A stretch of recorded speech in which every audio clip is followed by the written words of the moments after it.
so much to talk about. I'm joined now by Paolo Von Schirach. He's the president of the Global Policy Institute, a public policy research firm here in Washington. Paolo, welcome to our program and Happy New Year to you. Happy New Year.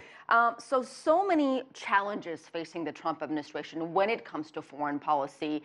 What is your take on what perhaps is the biggest foreign policy challenge?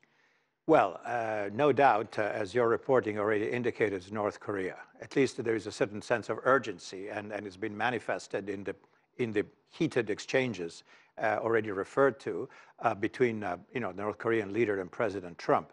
Certainly, the fact that North Korea has demonstrated capabilities, both in terms of the deployment of, it seems, workable intercontinental ballistic missiles that basically that can reach the U.S. territory, not just the West Coast, but even here, the East Coast of the United States, plus progress in developing nuclear warheads, tell experts that at some point they may be able to actually place a workable nuclear weapon on the tip of a missile. Now that is a game changer.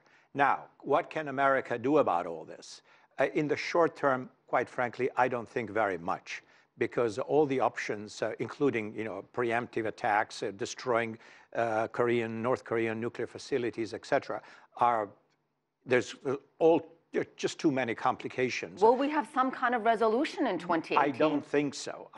What I see in the long term, but not in 2018, I'm afraid, is that the United States, which is already doing and planning to do, as the recent strategic posture of the United States has indicated, will invest more heavily in ballistic missile defenses, essentially the weapons that can potentially neutralize an incoming ballistic missile coming from North Korea or any other place for that matter. But this won't happen in 2018. Okay. We can work on it, invest, experiment, etc., but I don't really believe that it's realistic to assume that there will be a solution for this. So, negotiations. What can negotiations bring about?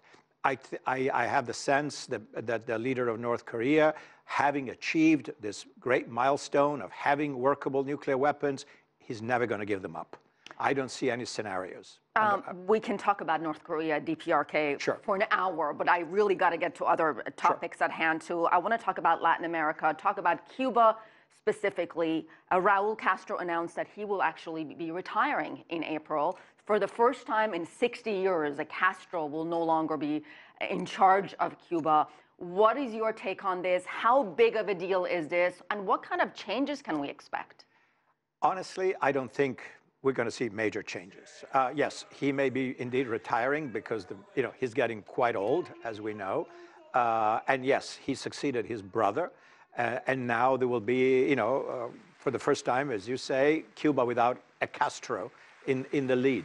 But does that mean that this is the end of the Castro, mystique and the end of Cuban communism as we've known it? I don't think so. I don't know what kind of succession is in place, who will take Raul Castro's place. I don't exactly know that, and I don't think it's easy to predict. But I don't see that as a turning point. Yes, it will be, I think, a fairly peaceful, simple transition.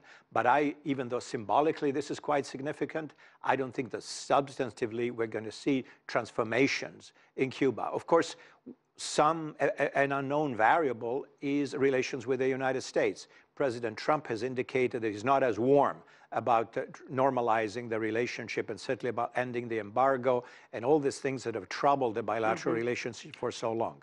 Let me move on to Venezuela. Deep economic crisis. This is a country in turmoil economically. Quickly, can you tell us what you expect for this country in Venezuela? What should we be watching for? And we're running out of time. A disaster. I mean, Venezuela, notwithstanding the fact that it sits on the largest oil reserves in the world, hard to believe that. They have more oil than Saudi Arabia, but the country is ruined. All of the IMF and other international organizations. More protests in 2018? I think so, but again, Maduro still has grip on power. Watch out for hyperinflation, which is already a big deal right now.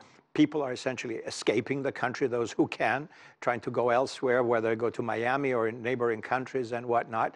The country is in economic ruin. Can the successors of Chavez keep a hold on it as long as they maintain the loyalty of the military and the police? Yes.